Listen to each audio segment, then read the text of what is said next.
Hi everyone, I'm just going to demonstrate some pad work. This is what we do in the Wudao classes. So this is an important part of our training. It really helps you understand how to release your power. So I'll explain the different ways of doing it, and I'll ask my wife Fontaine to come and help. Fontaine's been a long-term practitioner in all of these arts, so she's got a good background. But this is what we're going to look at today, is the different ways we produce power. So some of the more simple ways of using the body is like turning your waist and getting your arms to coordinate. So a lot of people don't know how to generate power without relying on the shoulders. So most people's way of doing things is with the upper body. So that produces a certain amount of power, of course, pretty good. But then if you add your waist into that and still relax, so you have to relax, you get a different effect. I'll show you a few times so you can see.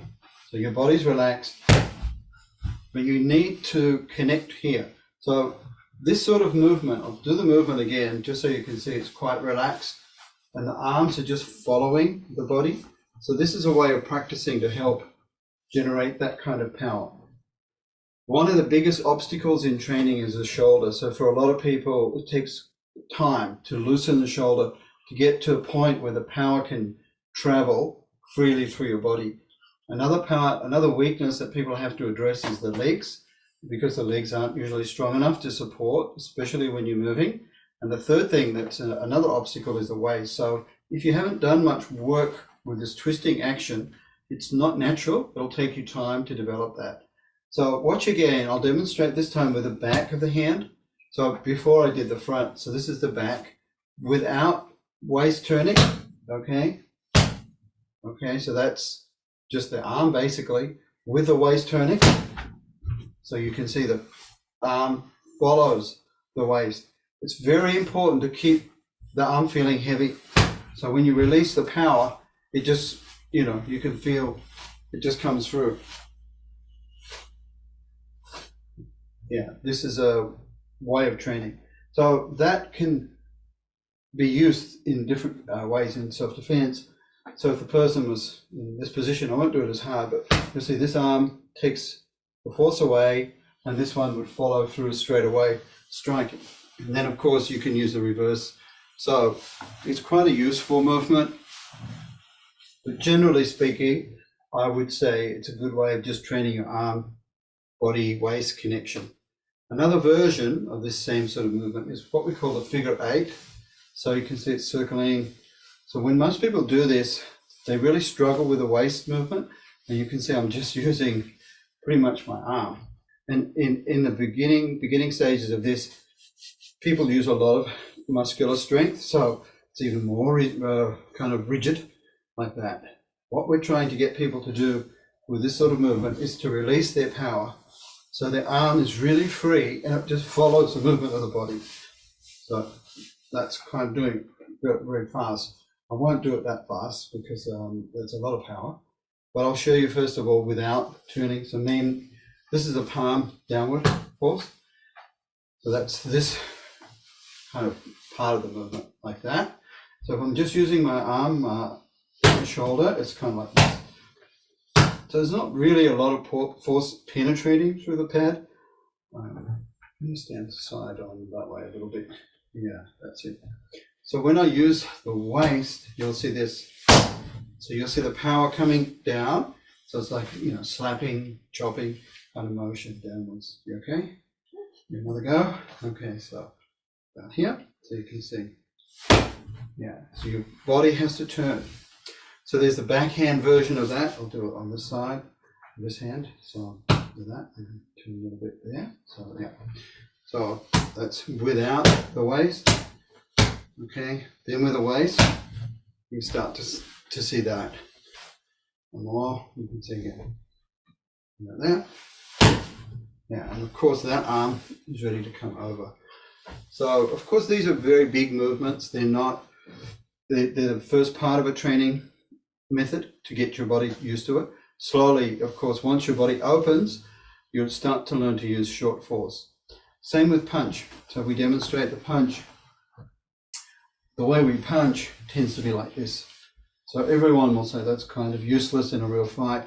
You wouldn't use that in a real fight because it's meant for training, not for fighting. So as a training way of doing that, if I don't turn, it'll just be my arm again. You know, it has power, of course, enough to knock someone out, but it's not really the way we want to train the body. We really want this sort of force. So your body is throwing everything into it. Yeah, we move back a little bit. So you can see this is also important, the opposite arm, because you want that opposite force. That also helps the power release here and gives the body a counter force, stability when you finish, so you're not leaning forward. All of these things depend upon also the spine being straight. So once your body starts to lean, you will lose a lot of the power. So you need to keep your spine straight. Your chin should be in. Usually when I'm teaching, it's hard because I'm explaining things, but if I'm using it, my body has to be straight. Yeah, so you don't want to lose that. I'll demonstrate this side as well. So you want to keep everything nice and aligned and relaxed. That takes quite a bit of work. So foundation training is all about building up this. Now the punch, when it's used, of course, we would never get that opportunity to turn that much. It's usually from here, so this is the on guard position. So even very close, you should still be able to generate that kind of power. So that's the release. And of course, you punch, punch, punch. So it would be more, but within that movement, if I slow it down, see my waist, my leg, my waist, arm, and this arm is being used as an opposite force. It can be pulled back here or there, just depending on the situation. So these are all ways of using the fist, and of course you can use the other fist as well. So you get this one punching here, yeah, and then the other one following up. So there's many different ways, but the way of doing it is the same. The same principles apply, whichever hand you're using. So that's the fist. The other thing we train is called chop. So chop, you'll see this is a way of training chop. So it's a downward force. And it also relies upon the other hand to give you the opposite force. And this is the finishing position, which when we train in the traditional way, it's called Santi. That's a way of generating power through the whole body. When it's used, when it's applied, chop is a chopping motion. It's not a pushing motion. Push, we train that, but more similar to the punch way of doing things. But the chop is this. Okay, it's that motion there. So if I just use my arm, it can generate quite a good force because it's relaxed. If it's tense, not much is going to happen. Most people will find they struggle to generate this power. It's not natural at first. It takes a fair bit of training.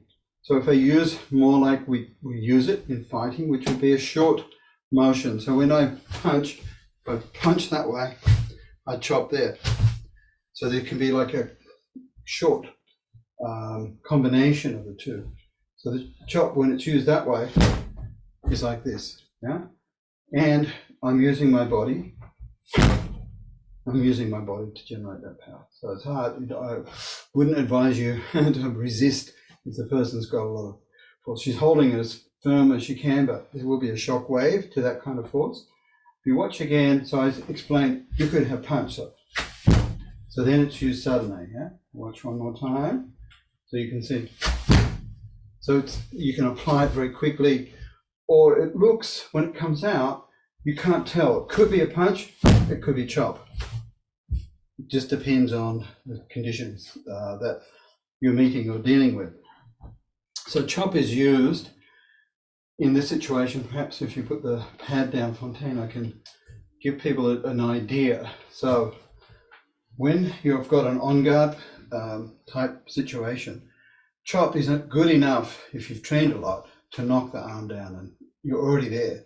So if I just use the soft part of my arm, you'll see that's the effect, and then I'm ready to attack, to continue the attack. So it completely disarms your opponent.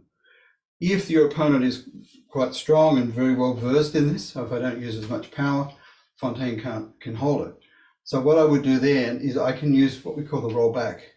I can hook and roll back and apply the other arm, or I can also use this kind of force and continue. So it's, if I show you again, so there would be the chop that wasn't successful, but then I've created a condition to use another force, a drilling fist, this sort of force. So this is how we train chop. So traditionally the chop, I do it slowly, you'll see, has this movement, has this movement, has this movement. And there are about 3 or 4 different versions of the way we train the chop. So we also have a different kind of stance for as well. And there's a more dynamic form of the chop that we also practice. So you get something like this. So it continues like that. Yeah, so you generate your power through the whole body. And the opposite force is there all the time. So this is our training methods and a little bit of an idea of how we apply them, our force to the pads and doing pad work. Thanks everyone.